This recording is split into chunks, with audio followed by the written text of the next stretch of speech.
जी अस्सलाम वालेकुम। आप लोग आजकल बहुत बातें सुन रहे हैं इंडियन और पाकिस्तानी मीडिया में कि पाकिस्तान और इंडिया के दरमियान जो है वो अमन की बातचीत हो रही है। कभी खबरें आती हैं कि यूएई ने उसमें कोई रोल प्ले किया है, कभी खबरें आती हैं एकदम के सीज फायर एग्रीमेंट हो गया है, कभी हमें बताया जाता है कि इनिशिएटिव इंडिया की तरफ से आया, कभी कहा जाता है कि पाकिस्तान की तरफ से आया। बहरहाल जो भी हो रहा है वो इस लिहाज से तो जरूर अच्छा है कि एक जो आइस है वो मेल्ट होनी शुरू हुई है इतने अरसे के बाद। तो इस पर थोड़ी सी बातचीत करते हैं मेरे दोस्त जयदीप सरीन से। जयदीप मेरे साथ पहले भी वीडियोस में आते रहे हैं, चंडीगढ़ में रहते हैं, बहुत सीनियर सहाफ़ी हैं और इन मामलात पर गहरी नज़र रखते हैं, डिफेंस को कवर भी करते रहे हैं, पाकिस्तान भी आ चुके हैं। तो जयदीप साहब, हम और आप बहुत बात करते रहे हैं कि हालात ठीक होने चाहिए ताकि आप पाकिस्तान आए, हम इंडिया जाएं। तो काफी अरसे के जो एक तरह से जो स्टॉल हुए हुए थे रिलेशनशिप, लगता है कि उसके बाद कोई हिलजुल हुई है। खबरें तो ऐसी सुनने में आ रही है और ये शुक्रिया आपने मेरे को इस प्लेटफॉर्म पे बुलाया। खबरें तो ऐसी अच्छी आ रही हैं और पहले भी आती रही हैं, पर उसके बाद नतीजे कुछ और ही निकलने शुरू हो जाते हैं। पर मैं चाहूंगा कि जो भी हो, अब जो जैसे आपने यूएई का मेंशन किया, अब आप देखिए कि अब 21st सेंचुरी में हम हैं और 21 ईयर्स हो गए हैं। अब देखिए, अब हम 20th सेंचुरी में तो रह नहीं रहे कि कोल्ड वॉर चल रहा है या वर्ल्ड वॉर हो गए दो या कुछ है। Things have changed in this world. और आगे आगे चल के जो नेक्स्ट जनरेशन आई है, जो टेक्नोलॉजी ड्रिवन है, मिलेनियल्स हैं, मतलब ये जो सोच है 20th सेंचुरी वाली के मुल्क एक दूसरे से लड़ रहे हैं या वॉर्स हो रही हैं या टेररिज्म हो रहा है या कुछ भी हो रहा है, ये सब चीजें धीरे धीरे कम होनी चाहिए। अब आप देखिए कि यूएई का इजराइल से एक समझौता हो गया है, सऊदी अरेबिया का हो गया, मतलब unheard of things in the 20th century. पर अगर अच्छा हो रहा है तो हो रहा है, अच्छी बात है, सबके लिए अच्छा है। इंडिया पाकिस्तान का हो जाए, हमको तो कोई ये भी नहीं है कि हमारे तो कोई जो लोगों का आपसी मेलजोल है, मतलब they are the same people just divided by a line.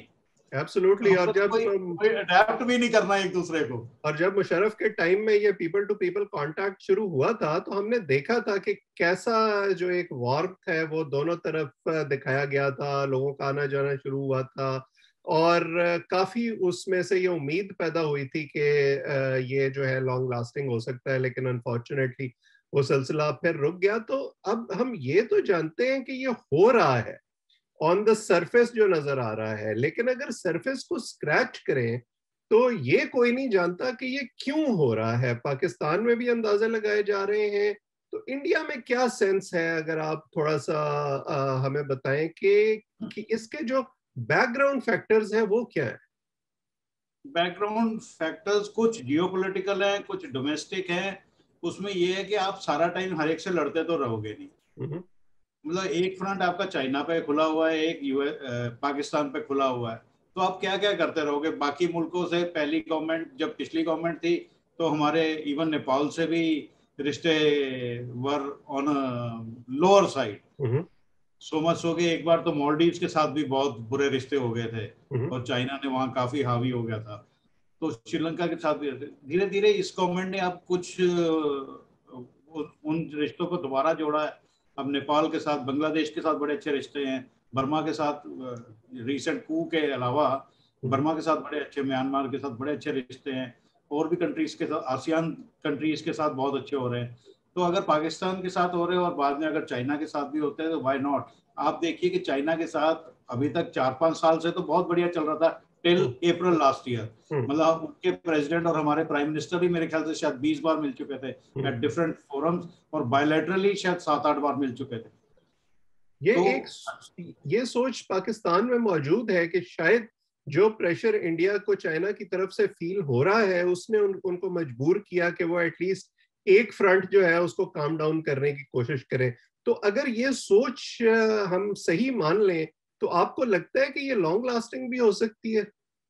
नहीं, ऐसी कोई सोच इंडियन एस्टेब्लिशमेंट में इधर नहीं और इंडियन पीपल में भी नहीं है कि चाइना के प्रेशर के कारण हम पाकिस्तान से दोस्ती कर ले, क्योंकि इधर एक चीज बड़ी क्लियर है कि Pakistan and China are hand in glove, I would say. है ना, तो वो चीज कभी चेंज नहीं होगी, क्योंकि Pakistan is so dependent on China, और वो सारी दुनिया को पता है, और मतलब इंडिया को तो बिल्कुल साफ पता है। सो उस फ्रंट को तो हम लेके सोचेंगे भी नहीं, इंडियन एस्टेब्लिशमेंट तो कभी सोचेगी नहीं। अपने लेवल पे अगर ये पाकिस्तान को एंगेज करना चाहते हैं, कि अगर आप टोटल डिसएंगेजमेंट रखोगे तो पाकिस्तान और भी चाइना की तरफ जाएगा, तो आप एंगेज ही कर लो उससे, तो that is a better option. तो चाइना चाइना क्योंकि बड़ा अनप्रिडिक्टेबल है, even for a friendly country like Pakistan, मगर पाकिस्तान की एस्टेब्लिशमेंट भी कभी चाइना को ऑन फेस वैल्यू नहीं ले सकती। मेरी ऐसी सोच है, मेरा ओपिनियन है इस बारे में। अच्छा, दूसरे चाइना के हवाले से और यूएई की तो खबरें आ गई कि जी यूएई ने एडमिट कर लिया कि हमने रोल प्ले किया है। एक और जो इस वक्त स्पेकुलेशन हो रही है वो अमेरिका के रोल के बारे में है कि बाइडेन एडमिनिस्ट्रेशन के आने के बाद क्या बैकग्राउंड में गुफ्तगू हो रही है, क्या जो चीजें हैं ह्यूमन राइट्स के हवाले से, कश्मीर की सिचुएशन के हवाले से, या जो रीजनल डायनामिक्स हैं उनके हवाले से क्या तब्दीली आ रही है इंडिया और अमेरिका के रिलेशनशिप में, जिनका असर रीजनल जो सूरत हाल है उस पर भी पड़ रहा है। तो आपको क्या लगता है? मेरे को ये लगता है कि इंडिया और अमेरिका के जो रिलेशनशिप है, जो दोनों कंट्रीज की अपनी स्टेटेड पोजीशंस हैं, चाहे वो कश्मीर पे जैसे इंडिया का जो स्टांस है after the abolition of this article 370, वो इंडिया उससे बैकआउट तो करने नहीं वाला under any pressure, whether it's from US और एनीबडी एल्स। वो करना इन्होंने है नहीं, क्योंकि ये इनका कोई आज का एजेंडा तो था नहीं कि ओवरनाइट इन्होंने कर दिया। 40 साल से ये बोल रहे थे इन्होंने करना, इन्होंने कर दिया। अब उसको रिवर्सल तो इस गवर्नमेंट में तो होगा नहीं, तो वो स्टेटेड पोजीशन से इंडिया तो हटेगा नहीं। अब अमेरिकन उस पर प्रेशर डालना चाहे या कुछ करना चाहे, अब करने को तो इंडिया पाकिस्तान पे न्यूक्लियर टेस्टिंग के भी सैंक्शंस लगे थे 1998 में, ठीक है, लगे रहे 3-4 साल, बाद में तो आपको डील करना ही पड़ता है ना सारी कंट्रीज के साथ, तो यूएस भी करेगा। अब कमर्शियल इंटरेस्ट जो है, सबसे इकोनॉमिक और commercial interest, those dictate the relationships of any countries as of today. और मेरे को लगता है कि जैसे अब यूएई और सऊदी अरेबिया की अगर कोई बातचीत हुई है विद इजराइल, तो वो कुछ प्रेशर टैक्टिक्स, कुछ डिप्लोमेसी, कुछ economic interest and commercial interest, सब कुछ कंबाइन होकर ही होता है। कोई फैक्टर इन आइसोलेशन नहीं काम करता, कि मतलब अगर चाइना इंडिया के बॉर्डर पे आ गया तो इसलिए इंडिया पाकिस्तान की तरफ जा रहा है, नो नो वे। पाकिस्तान के अपने भी तो फैक्टर्स है ना, पाकिस्तान के अपने भी फैक्टर्स हैं, कि मतलब किसने इनिशिएटिव लिया, किसने किया नहीं किया, end of the day nobody will remember. End of the day अब ईस्ट और वेस्ट जर्मनी इकट्ठे हुए तो हुए, nobody talks about it. Pre 1990 conditions, nobody even talks about it.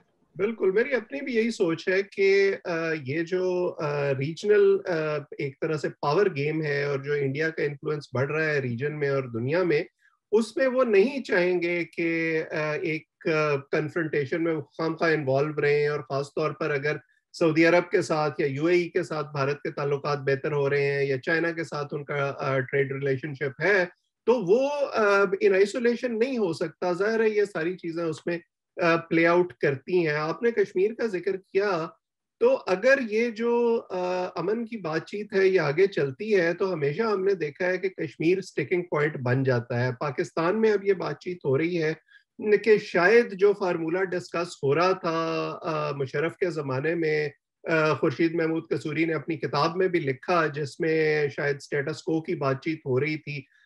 तो आप जो इंडिया में रिपोर्टिंग है और जो एनालिसिस है वो इस वक्त क्या है कि अगर ये बातचीत आगे चले तो कश्मीर का क्या होगा? जो इंडिया में अभी तक जो मेरी जो अपनी इनपुट्स हैं मिली अलग अलग सोर्सेज से, वो यही है कि कश्मीर तो नॉन नेगोशिएबल है, और आर्टिकल 370 हटाने के बाद तो वो बिल्कुल ही हो गया है।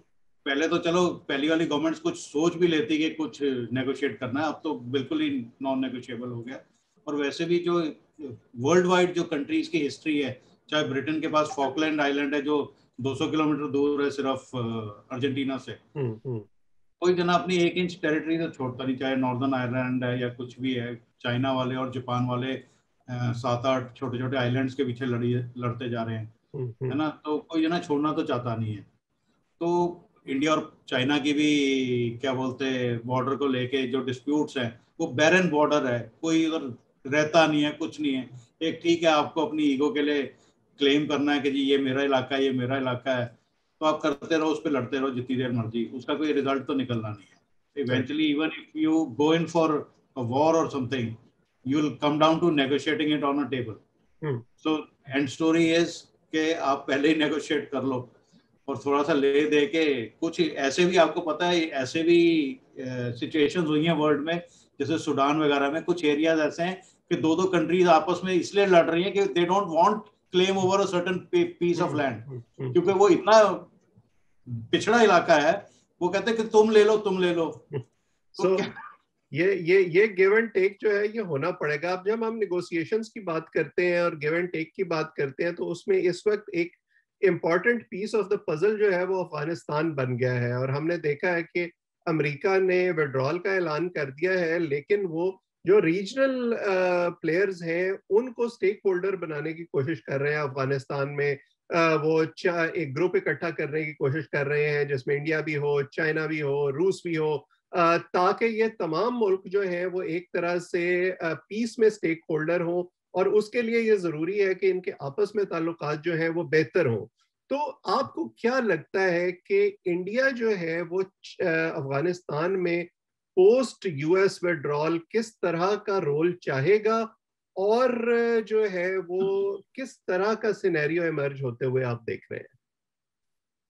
उसमें यह है कि इंडिया के वैसे अफगानिस्तान के लोगों के साथ बड़े स्ट्रॉन्ग टाइज रहे हैं over the last many decades और इवन सेंचुरीज। तो वो तो जब Pakistan was also part of a bigger India, तो वो डायरेक्ट कांटेक्ट था अफगानिस्तान के लोगों के साथ, और उस पर फिल्में भी बन चुकी हैं, किताबें भी लिखी जा चुकी हैं। सो वो टाइज तो टूट नहीं सकते। अभी भी अफगानिस्तान से बहुत सारे बच्चे इंडिया में पढ़ने आते हैं, चाहे मेडिसिन पढ़ने आ रहे हैं या डिग्री कोर्स करने आ रहे हैं, तो वो टाइज बहुत स्ट्रॉन्ग है। और इंडिया का रोल अफगानिस्तान में मिलिट्री नहीं है अभी तक, पर इंडिया के कंस्ट्रक्शन वगैरह में और डेवलपमेंट प्रोजेक्ट्स में काफी रोल पिछले सालों में भी रहा है और आगे भी रहेगा, और वो इंडिया रखना भी चाहेगा क्योंकि स्ट्रॉन्ग टाइज इतनी ज्यादा है। बाकी ठीक है, अब एवरी अदर कंट्री, चाहे वो ईरान है, रशिया है, पाकिस्तान है, इवन चाइना है, एवरीबडी वांट्स एक बार अमेरिकन बाहर निकल जाए, इनकी आर्मी बाहर निकल जाए, तो everybody wants their pound of the flesh. अब इंडिया का हो सकता है कि इंडिया को ये हो कि जब अगर पाकिस्तान का ज्यादा रोल हो गया तो हमारा काम ना हो जाए, तो वो सारी पोजीशनिंग सारी कंट्रीज करती है, इवन यूएस रशिया के साथ करती है या चाइना के साथ करती है, वो सारी कंट्रीज करती है। वो गिव एंड टेक चलेगा, किसी स्टेज पे कुछ नेगोशिएट होगा सारी कंट्रीज के बीच में, और उसमें काफी कंट्रीज की इन्वॉल्वमेंट होगी, वो सब हो जाएगा। अब आप ये देखिए कि जैसे इंडिया, आपने यूएई वगैरह की बात की, अब इंडिया में कहने को, जैसे पाकिस्तान के मीडिया में बोला जाता है कि ये राइट विंग गवर्नमेंट है बीजेपी की, आरएसएस की बड़ा स्ट्रॉन्ग इसमें वो है, पर आप देखिए इंडिया के आज के रिलेशंस देखिए यूएई के साथ, सऊदी अरेबिया के साथ, राइट विंग गवर्नमेंट है, हिंदुत्व वाली गवर्नमेंट है जो पाकिस्तान मीडिया में होता है, उनके relation with all these Muslim countries are at the highest point. मतलब अगर इंडिया पाकिस्तान की आप कह रहे हैं नेगोशिएशन अगर यूएई करा रहा है, तो दैट स्पीक्स फॉर इटसेल्फ कि कैसे ये जो मैंने शुरू में बात की कि 21वीं सेंचुरी में how the world is changing. और उसका जो ड्राइवर है इस सारे नए रिलेशनशिप जो बन रहे हैं वो जाहिर है इकोनॉमी है। और पाकिस्तान में इस वक्त जो एप्रीहेंशन है वो ये है कि अमेरिकी फौजों के निकलने के बाद अगर दोबारा खाना जंगी शुरू होती है, वॉरलॉर्ड्स जो हैं वो दोबारा आते हैं, इंटरनली अफगानिस्तान में पावर के लिए एक स्ट्रगल शुरू होती है, तो उसका स्पिल ओवर इफेक्ट जो है वो दोबारा पाकिस्तान पर हो सकता है। और ये ज़रूरी नहीं है कि वो पाकिस्तान तक रहे, वो फिर इंडिया और दूसरे रीजनल कंट्रीज तक भी जा सकता है। तो मेरा ख्याल है कि उसको कंटेन करने के लिए भी ये ज़रूरी है कि ये मुल्क जो है वो आपस में मिलकर कोई ऐसी स्ट्रैटेजी बनाए जिसमें पीस डिविडेंड जो है वो इन तमाम मुल्कों को मिले, और उसका जो इकोनॉमिक बेनिफिट है वो भी तमाम मुल्कों तक पहुंचे। तो देखते हैं कि आगे क्या सूरत हाल बनती है। अभी उसमें मैं एक और चीज ऐड करना चाहता हूँ, उसमें एक चीज और ऐड करना चाहता हूँ कि ये गेम ऑफ थ्रोन्स तो नहीं कहूंगा, गेम ऑफ म्यूजिकल चेयर्स, जैसे बच्चों के बर्थडे पे होता है ना गेम ऑफ म्यूजिकल चेयर्स, सारे भागते और फिर जो कुर्सी मिली उस पर बैठ गए। तो इस टाइम अफगानिस्तान को लेके वही चीज हो रही है, गेम ऑफ म्यूजिकल चेयर्स हो रही है कि एक बंदा निकल के बाहर जा रहा है अमेरिका, तो अब everybody else wants to occupy their own chair and they want a bigger chair. तो उसको इस तरह से वो लेके और आगे चलते हैं, क्योंकि अफगानिस्तान अपने आप में नेचुरल रिसोर्सेज बहुत ज्यादा हैं. No other country in the name of helping Afghanistan wants to get involve over there. पर वो ये भी नहीं चाहते कि जो उधर जो तालिबान है या उनसे डील करना पड़े. तो बिल्कुल. और जैसे वो आपने बताया, सो एक फियर ऑफ द अननोन भी है, लेकिन स्टेक्स भी बहुत ज्यादा है. तो जाहिर है एक अपॉर्चुनिटी कॉस्ट भी होती है. तो इस वक्त मेरा ख्याल है कि स्वॉट एनालिसिस कर रहे होंगे ये तमाम कंट्रीज और सोच रहे होंगे कि किस हद तक जो है वो हमें स्पेस देनी है और किस हद तक जो है वो हमें अपने पास रखनी है या अपने उस नेगोशिएशन में अपने लिए, जैसे आपने पाउंड ऑफ फ्लेश का वर्ड यूज किया था, वो अपने लिए लेना है. सो अभी इसमें बहुत सारे, जैसे कहते हैं कि slip between the cup and the lip, अभी वो आएंगे और उस पर हम बातचीत करते रहेंगे. अभी के लिए इतना ही. आपका बहुत शुक्रिया. Thank you so much.